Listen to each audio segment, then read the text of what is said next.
بسم الله الرحمن الرحيم. الفاتحة إلى روح حبيبنا وشفينا سيدنا رسول الله صلى الله عليه وسلم وآله وأصحابه وأزواجه وإخوانه من الأنبياء والمرسلين، ثم إلى أرواح مشايخنا ولآبائنا وأمهاتنا ولمن له حق علينا، خصوصا جامع هذه الأحاديث الإمام النووي بأن الله يغفر لهم ويرحمهم ويعلي درجاتهم في الجنة وينفعنا بأسرارهم وأنوارهم وعلومهم وبركاتهم في الدين والدنيا والآخرة بسر الفاتحة.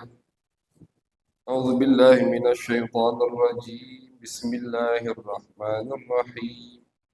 الحمد لله رب العالمين الرحمن الرحيم مالك يوم الدين إياك نعبد وإياك نستعين اهدنا الصراط المستقيم صراط الذين أنعمت عليهم غير المغضوب عليهم ولا الضالين آمين.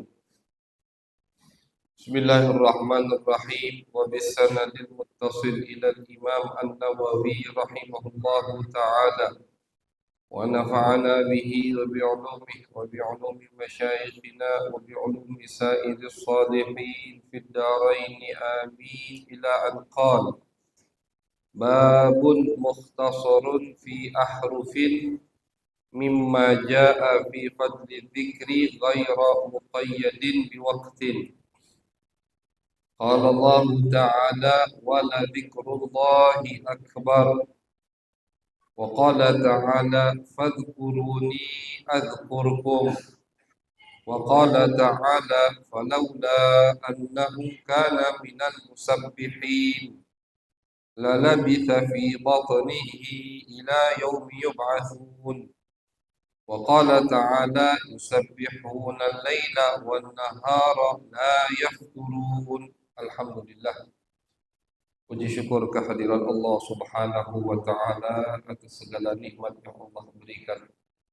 Salawat dan salam kita haturkan kepada baginda besar Nabi Agung Nabi Muhammad sallallahu alaihi wasallam. Ma'asyiral hadirin jamaah yang dirahmati oleh Allah, kita sambung kajian daripada pembacaan kitab Al-Adhkar, kumpulan Al-Imam Nawawi rahimahullahu ta'ala, yang mana alhamdulillah kita berada di bab pertama dari inti kitab, yaitu Imam Nawawi di bab pertama ini akan menyebutkan bagian-bagian atau macam-macam zikir yang tidak dibatasi dengan waktu atau tidak terkait dengan waktu, dengan artian kapanpun, dimanapun kita bisa, kita diperbolehkan, kita dianjurkan untuk membaca zikir-zikir tersebut. Karena zikir ini dibagi sama Imam An-Nawawi jadi dua macam. Yang pertama tidak terkait dengan waktu, yaitu mutlak, kapanpun boleh kita baca, dimanapun boleh kita baca. Ada zikir yang terkait dengan waktu atau tempat, seperti contoh yang terkait dengan waktu, zikir ba'da sholat, zikir setelah sholat. Zikir setelah sholat itu waktu bacanya ya habis sholat. Selesai sholat bubar, maka tidak dianjurkan lagi kita membaca zikir tersebut. Doa habis azan, habis dengar azan itu kan ada doanya. Doanya itu riwayatnya nyambung kepada baginda Nabi besar Muhammad sallallahu alaihi wasallam. Allahumma rabba hadhihi da'wati tammah, itu sampai akhir. Doa setelah azan berarti terkait dengan azan. Setelah azan kita doa. Lewat waktunya selesai. Lewat waktunya selesai, maka tidak dianjurkan lagi kita untuk berdoa setelah azan. Misalkan ada orang sekarang doa yang habis azan, tidak sunnah. Allahumma robba hadhihi da'wati tammah misalkan, tidak sunnah. Bahkan kalau dia niatnya main-main bisa kena dosa. Naudzubillah min dzalik. Doa atau zikir yang terkait dengan tempat keluar dari atau mau masuk ke kamar mandi dan keluar dari kamar mandi, itu terkait dengan kamar mandi. Masuk masjid, keluar masjid, masuk pasar, keluar pasar. Ini zikir-zikir yang terkait dengan tempat. Nah, jadi sama Imam Nawawi, zikir itu dibagi dua. Tentunya beliau bisa membagi dua itu dari riwayat-riwayat hadis yang beliau punya. Beliau kumpulkan, beliau jadikan dua bagian. Yang pertama, zikir mutlak. Kapanpun, dimanapun, selagi di tempat-tempat yang suci, di situ boleh kita bahkan dianjurkan untuk kita perbanyak zikir tersebut. Ada zikir yang terkait dengan zikir yang kedua, bagian yang kedua terkait dengan waktu dan tempat. Bahkan terkadang ada beberapa zikir yang terkait dengan waktu dan tempat, jumlahnya sudah ditentukan oleh Nabi besar Muhammad SAW. Maka nggak boleh kita tambah-tambahin. Misalkan termasuk zikir sunnah setelah sholat 5 waktu, baca subhanallah 33 kali, alhamdulillah 33 kali, Allahu Akbar 33 kali. Ada orang mau baca 100, tidak boleh. Mau baca misalkan subhanallah 100 kali. Ustaz, waktu aku banyak misalkan. Aku lagi semangat, tidak boleh. Yang habis sholat tidak boleh. Karena zikir ini terkait dengan tempat, dengan waktu, yaitu dengan waktu setelah sholat fardu. Bahkan jumlahnya sudah ditentukan oleh syariat, oleh baginda Nabi besar Muhammad SAW. Maka tidak boleh kita nambah-nambahi dewek. Subhanallah dia nak baca 100 kali, alhamdulillah 100 kali, Allah, tidak boleh. Selesaikan dulu yang ditentukan oleh Nabi Muhammad, 33 kali selesai, subhanallah, alhamdulillah, Allahu Akbar, selesai wirid habis sholat, baru setelah itu kita masuk ke zikir yang tidak terkait dengan waktu dan tempat. Zikir yang mutlak, subhanallah termasuk zikir yang mutlak. Bebas nak baca 10.000 kali. Cuman kalau ada ketentuan jumlah dari syariat, maka tidak boleh ditambah-tambahi. Zikir itu tidak boleh ditambah-tambahi jumlahnya, tidak boleh digonta-ganti kalimatnya. Itu zikir, itu kaidah zikir itu. Dari Nabi begitu, ya harus kita baca begitu. Nabi pernah ngajari sahabat. Ubadah ibnu Samit, nama sahabat ini. Diajari sama Nabi doa sebelum tidur. Doa sebelum tidur, zikir sebelum tidur. Di salah satu kalimat zikir sebelum tidur tadi, ada kalimat wa nabiyyikal arsalta. Ada kalimat begitu. Wa nabiyyika alladzi arsalta. Dan demi nabimu yang kamu utus ya Allah. Nabi ngajarinya cak itu ke sahabat tadi. Pas diulangi sama sahabat itu, di depan Nabi itulah langsung diulangi yang tadi diajari sama Nabi, dia rubah kalimatnya dengan kalimat bukan wa nabiyyika, tapi dia ganti dengan wa rasulika. Wa rasulikalladzi arsalta.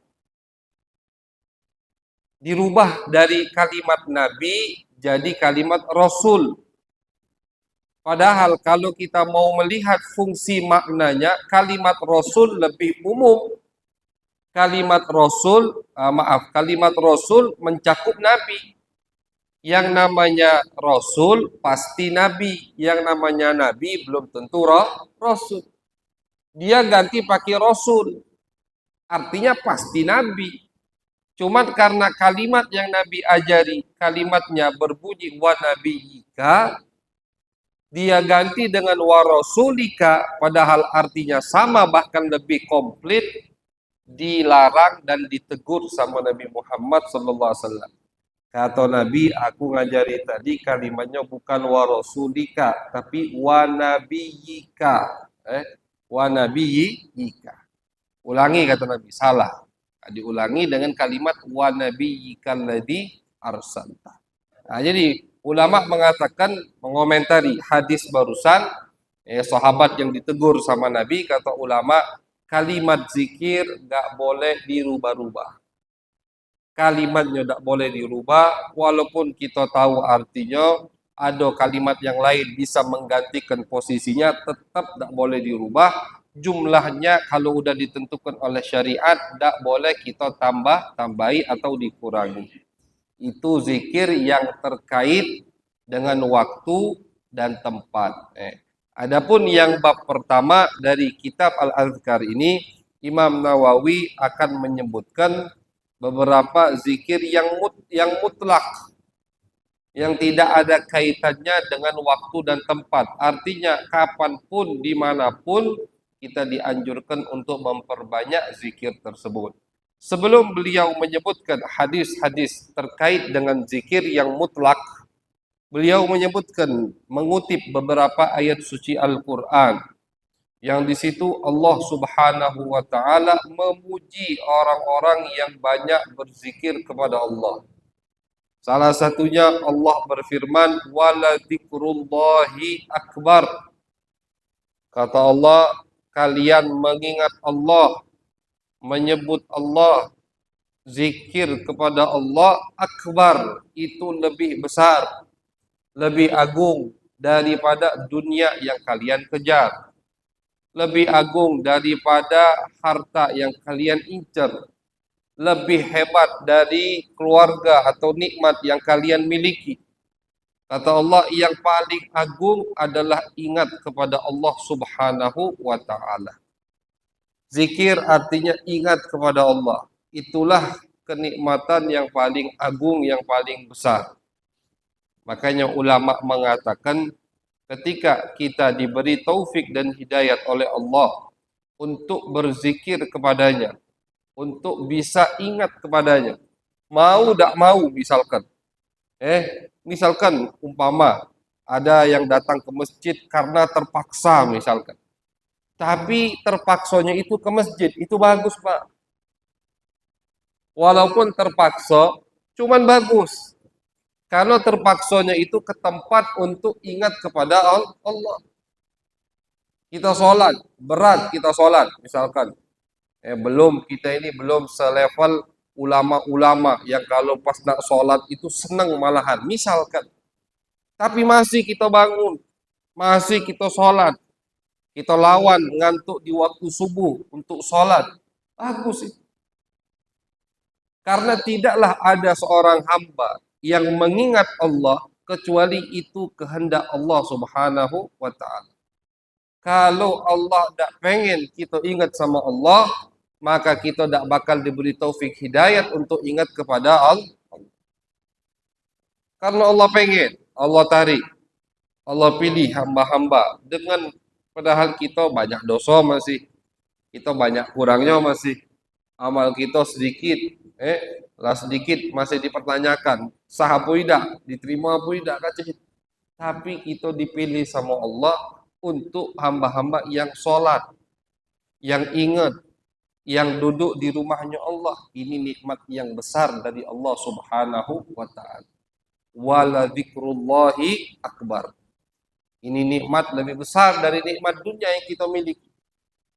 Mungkin sekarang kita tidak sadari ini nikmat yang besar, tapi nanti di hari akhir, oh betapa senangnya kita, alhamdulillah, aku masih sholat. Alhamdulillah, aku masih ke masjid. Karena kita akan lihat betapa besarnya pahala yang Allah berikan untuk orang-orang yang zikir, yang ingat kepada Allah Subhanahu wa taala. Sekarang apa namanya, orang-orang yang lalai, tidak galak sholat, tidak galak nyembah Allah. Itu nanti di akhirat, Pak, mereka itu pengen sujud kepada Allah, tidak diizinkan sama Allah.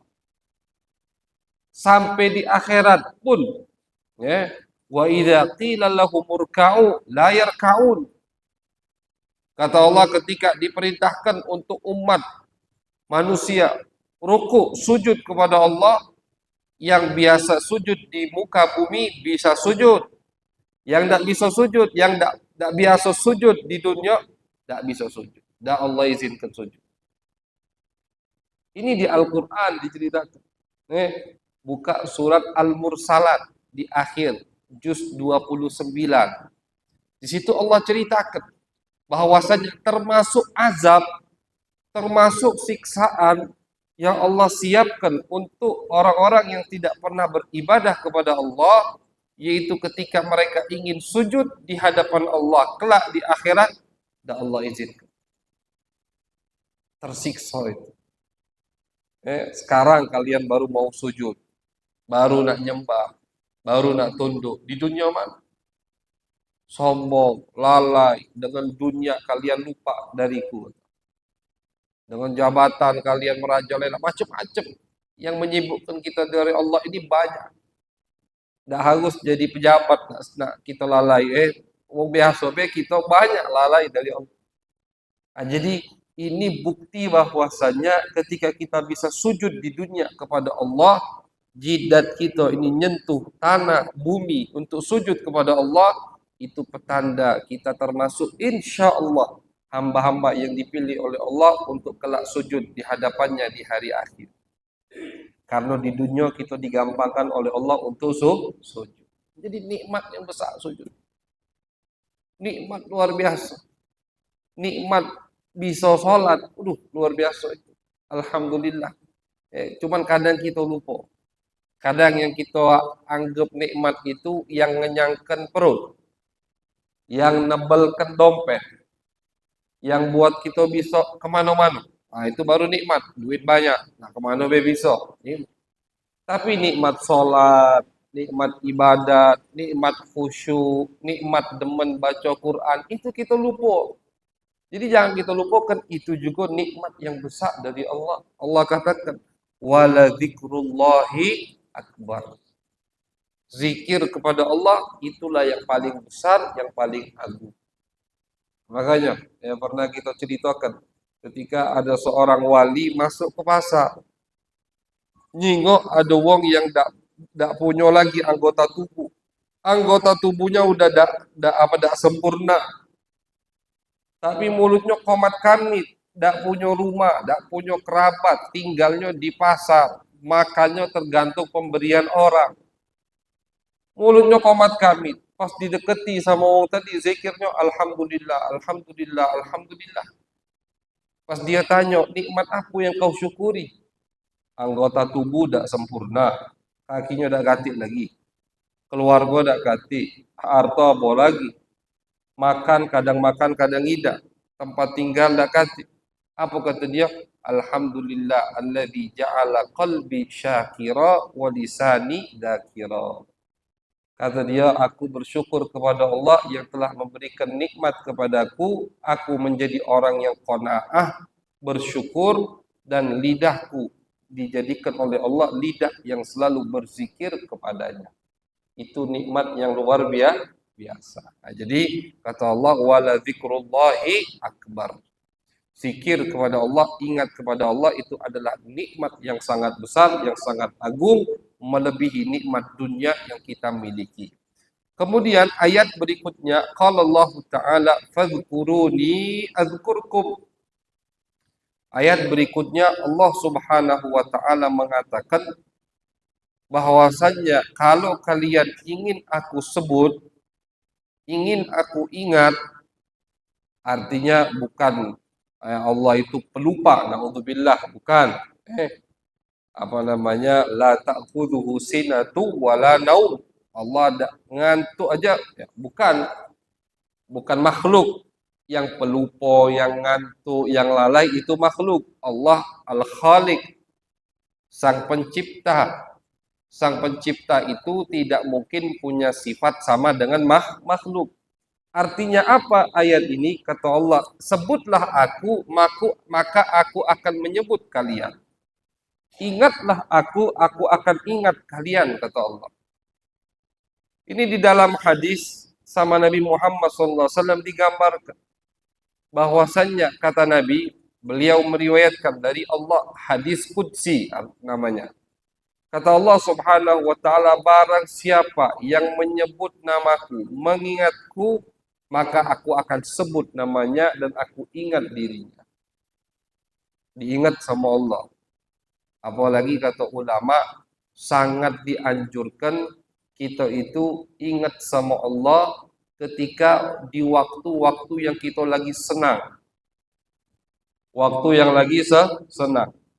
Jangan ingat sama Allah pas lagi seret Kadang orang itu pas lagi dapat musibah, nah baru ke masjid. Nah, lagi buntu ke masjid. Pas lagi banyak duit, tak kolenya masjid. Kadang orang lagi hari senang, dah ingat sama Allah, lalai. Ta'arraf ilallah fir raha ya'rifka fi syiddah, kata ulama. Ta'arraf ilallah fir raha. Ingatlah sama Allah di waktu kalian senang, maka Allah akan ingat kalian di waktu kalian lagi susah. Jadi pas lagi dapat nikmat, ingat Allah. Maksudnya ingat jangan lalai dengan nikmat tersebut. Dapat duit, tiba-tiba rezeki nomplok misalkan, tanpa diduga-duga, tanpa kita tunggu, tahu-tahu dapat duit. Nah, hati-hati. Ini duit nikmat memang, tapi cobaan juga. Kita kemana kan duit ini? Oh, duit ini misalkan berlebihan dari kebutuhan kita. Ada yang kita sedekahkan, itu berarti ingat sama Allah. Ada yang kita kasih ke keluarga, ada yang kita kasih ke orang tua, kasih ke keluarga yang butuh, kasih ke yang lagi sakit, butuh berobat. Kita pakai, kita simpan sisanya. Ah, ini berarti ingat sama Allah ketika dapat nikmat. Orang yang seperti ini, insya Allah nanti ketika lagi susah, cepat diijabah sama Allah Subhanahu wa Ta'ala. Fadhkuruni azkurkum. Kata ulama, kalau misalkan ini kata ulama, tidak ada keutamaan untuk orang yang berzikir kecuali ayat ini, maka udah cukup. Misalkan kata ayat atau hadis yang menyebutkan keutamaan orang yang berzikir kepada Allah, kecuali ayat ini, maka sudah cukup luar biasa. Kenapa cukup luar biasa? Bayangkan Allah membalasnya dengan disebut sama Allah.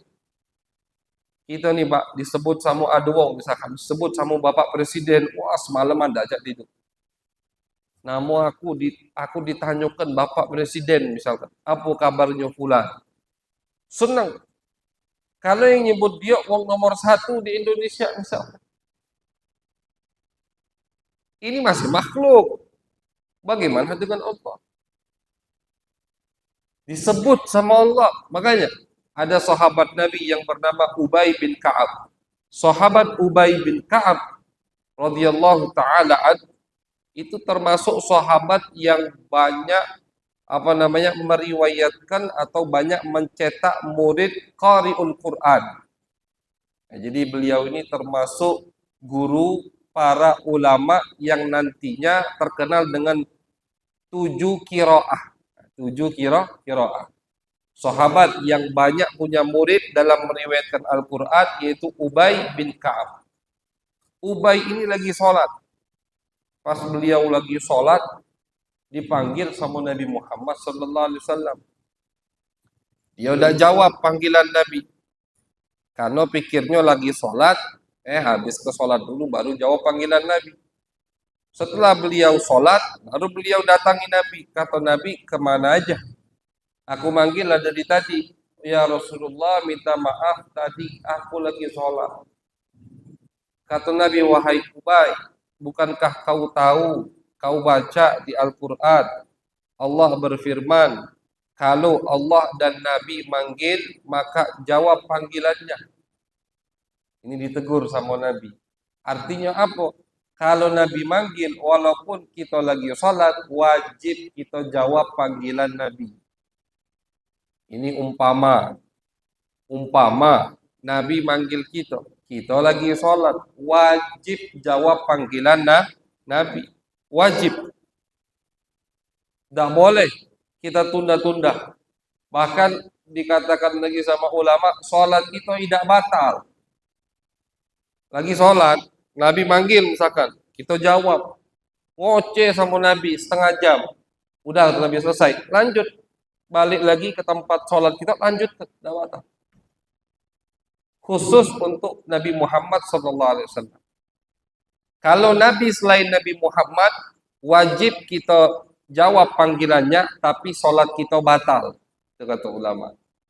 Jadi kalau yang manggil kita misalkan Nabi Isa, wajib kita jawab. Tapi sholat kita batal. Nabi Muhammad tidak batal. Udah wajib dijawab, tidak batal pula sholat. Kalau orang tua, dia dulu, orang tua sama guru. Kalau sholat tadi sholat sunnah, maka wajib kita jawab panggilan orang tua atau guru kita. Walaupun kita lagi sholat, tapi dengan catatan sholat sunnah. Kalau sholat wajib, tidak boleh. Kalau sholat wajib tetap harus dilanjutkan sholatnya, cuman dipersingkat untuk menjawab panggilan guru dan kedua orang tua kita. Nah ini Ubay bin Ka'ab belum paham dia. Akhirnya diajari sama Nabi Muhammad SAW. Terus kata Ubay, ada apa ya Rasulullah? Kata Nabi, wahai Ubay, aku barusan dapat wahyu. Turun satu surat. Surat Al-Bayyinah, lam yakunil ladina kafaru min ahlil kitab wal musyrikin munfakin hatta ta'tiyahumul bayyinah, di juz amma surat ini. Surat ini turun wahai Ubay, dan kata Allah, wahai Muhammad ya Rasulullah, baca ke surat ini ke Ubay bin Ka'ab. Baca ke surat ini ke telinga Ubay. Kata Ubay, ya Rasulullah, Allah sebut nama aku. Baca ke surat ini ke Ubay. Iya kata Nabi. Allah sebut nama kau. Nangis senang. Bayangkan Allah nyebut namanya. Nangis senang Ubay. Terima kasih Rasulullah. Dibacakan akhirnya sama Nabi kepada Ubay. Nah kita bisa dapat itu. Kita bisa jadi termasuk hamba-hamba yang disebut namanya sama Allah. Allah di Al-Quran dari 14 sahabat yang lalu udah Allah turunkan ke Nabi. Fadkuruni adkurkum. Sebut namaku. Ingat aku. Jangan banyak lalai. Maka aku akan ingat kepada kalian. Aku akan sebut kalian. Makanya kata ulama, umpama tadi, tidak ada ayat suci Al-Quran. Tidak ada hadis Nabi yang menyebutkan keutamaan berzikir kecuali ayat ini sudah ganjaran yang luar biasa sekali. Karena dengan mulut kita yang kotor, mulut kita ini kan masih banyak kotornya. Kadang ngomong kasar, kadang ngomong nyakiti hati wong, disengaja atau tidak disengaja, kadang masih berbohong. Mulut kita kotor. Zikirnya pun kadang kadang dengan semangat, kadang sambilan, kadang banyak kadang-kadangnya kalau kita. Tapi Allah Subhanahu wa taala tidak melihat itu semua. Yang penting ingat kepadaku, zikir kepadaku, aku akan ingat kepada kamu. Dengan mulut kita yang kotor, hati kadang masih banyak lalai, kita sebut nama Allah, dibalas sama Allah dengan Allah sebut nama kita. Dan di dalam hadis qudsi tadi, Allah menyampaikan kepada Nabi besar Muhammad SAW bahwasanya kalau mereka zikir sendirian, nyebut nama aku sendirian, aku akan sebut nama mereka sendirian.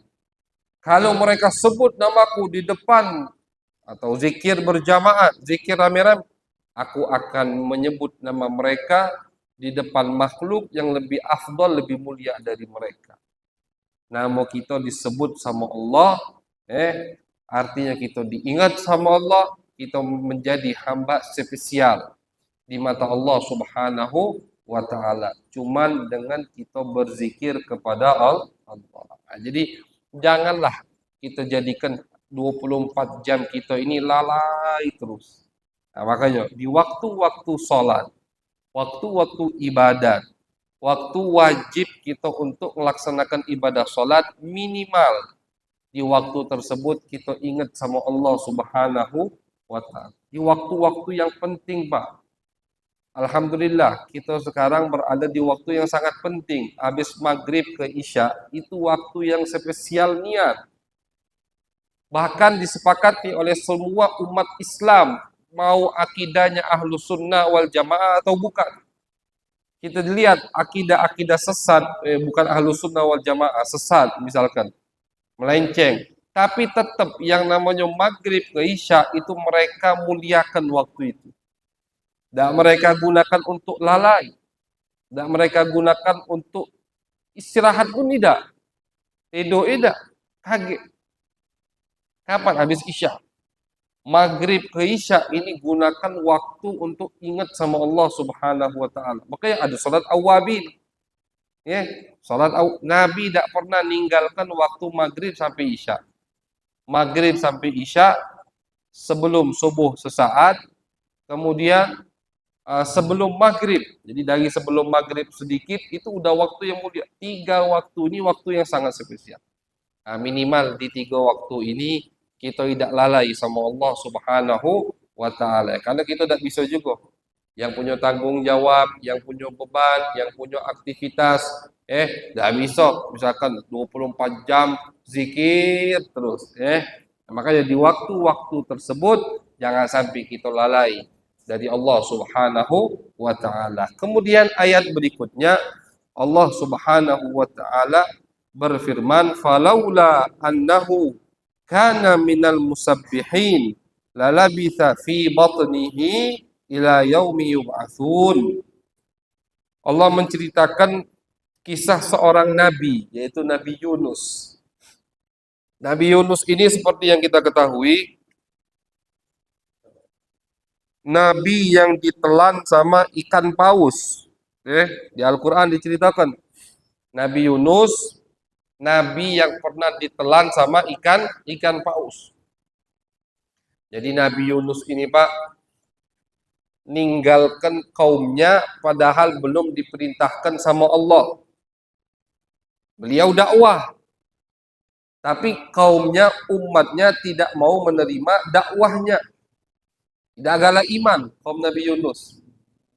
Akhirnya belum dapat perintah dari Allah untuk meninggalkan umatnya, sama Nabi Yunus pegel ditinggalkan.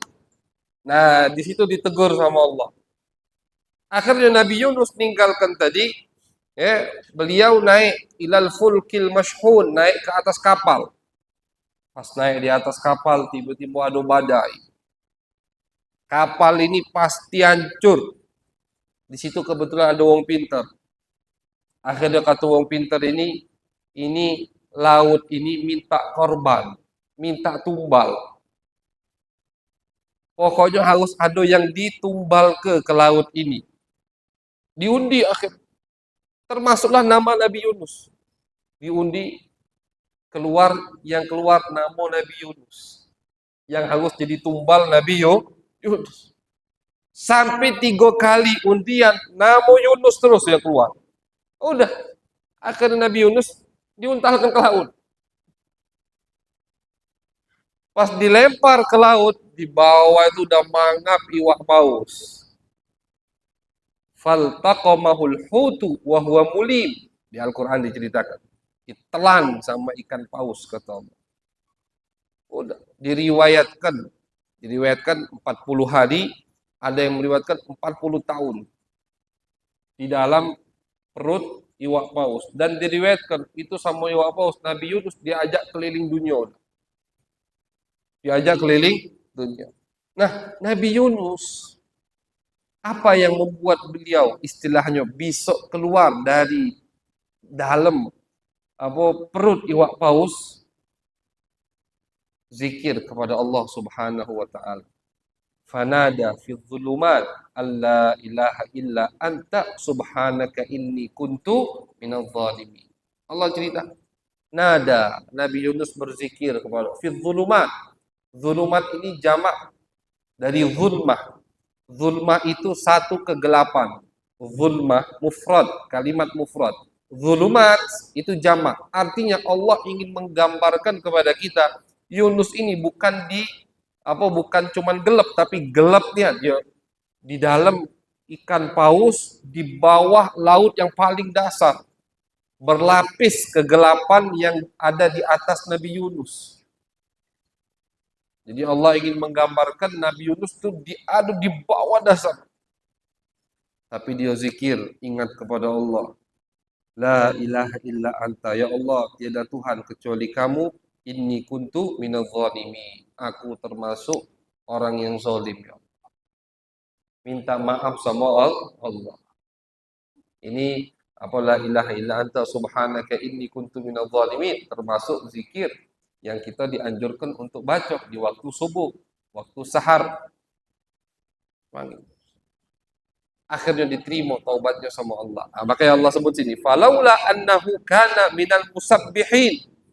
Kalau bukan karena Yunus ahli zikir, sering ingat kepadaku, lalabitha fi batnihi ila yaumi yub'atsun. Maka Yunus akan tetap berada di dalam ikan paus sampai hari kiamat. Jadi kalau tidak pakai zikir itu, tidak keluar-keluar Nabi Yunus. Akhirnya setelah Nabi Yunus berzikir kepada Allah, menyebut nama Allah Subhanahu wa taala, la ilaha illa anta subhanaka inni kuntu minadh zalimin, fanamadnahu bil ara'i wa huwa saqim. Akhirnya sama Allah perintahkan iwa paus untuk melepehkan Nabi Yunus, dikeluarkan. Kurus. Bayangkan di dalam perut iwa paus kurus. Akhirnya Allah tumbuhkan tumbuhan di samping tepi pantai tempat Nabi Yunus dilepehkan oleh iwa paus. Beliau makan dari tumbuhan tersebut, kemudian kembali segar. Balik lagi ke kaumnya, tiba-tiba kaumnya langsung iman semua kepada Allah Subhanahu wa taala. Nah, jadi yang menjadikan Nabi Yunus keluar dari perut ikan paus itu kata Allah, annahu kana minal musabbihin. Beliau termasuk orang yang berzikir kepada Allah. Jadi dengan kemaksiatan kita, kelalaian, keteledoran yang kita miliki, jangan menutup pintu untuk zikir kepada Allah. Kadang wong di akhir zaman ini cara berpikirnya itu diatur atau disetting sama setan, naudzubillah. Sudahlah. Kau maksiat, kau tidak pernah sholat, kau buat apa zikir? Buat apa bertasbih? Buat apa istighfar? Jangan. Malah kebalikan. Karena aku masih banyak maksiat, malah aku lebih banyak butuh untuk berzikir. Karena dengan berzikir, insya Allah dosaku akan diampuni oleh Allah Subhanahu wa taala. Seperti Nabi Yunus diampuni sama Allah, dikeluarkan dari ikan paus, kita juga mudah-mudahan dengan berzikir dosa kita diampuni sama Allah. Dengan berzikir mudah-mudahan kita dikeluarkan bukan dari perut iwak paus, tapi dari perut syahwat, mudah-mudahan dari hawa nafsu, dari godaan setan, kita selamat semua insya Allah berkat zikir kepada Allah Subhanahu wa taala. Amin ya rabbal alamin. Allahumma aghnina bil ilmi wa zayyinna bil hilmi wa akrimna bit taqwa wa jammilna bil afiyah. Allahumma ij'al jam'ana hadha jam'an marhuma wa tafarruqana min ba'dihi tafarruqan ma'suma wa la taj'al fina wa la ma'ana wa la ilayna syaqiyyan wa la mahruma. Rabbana taqabbal minna innaka antas samiul alim wa tub alaina innaka antat tawwabur rahim. Wa sallallahu ala sayyidina Muhammadin wa ala alihi wa sahbihi wa baraka wa sallam walhamdulillahi rabbil alamin.